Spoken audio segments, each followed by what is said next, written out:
and some Comet bath cleaner. We also have some Sour Punch straws, a Laffy Taffy, and some donuts. But then we have water, seasoned pork chops, a banana, and apples. So I want you to look at these three different things. I want to put them in three different categories, because these are the three different types of brain foods that our body takes in. And I don't want you to look at them as just physical. I want you to think about them, because we're talking about being transformed in our mental health. And I want you to see how that affects you. So what we'll look at is here, these chemicals. The first type of brain food we'll look at is toxic brain food. And when you think of the word toxic, what's the first word that comes to your mind?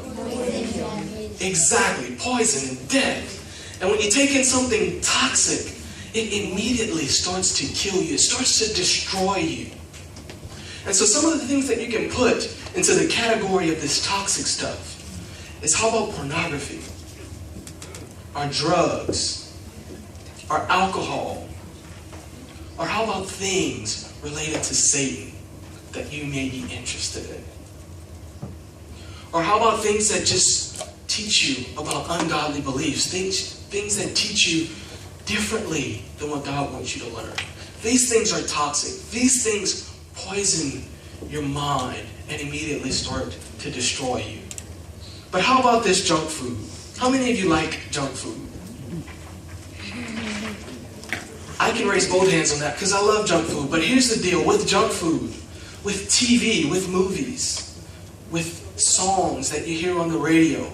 These things aren't neither too bad. They're not so unhealthy for you if you only have a little dose of that. But guess what?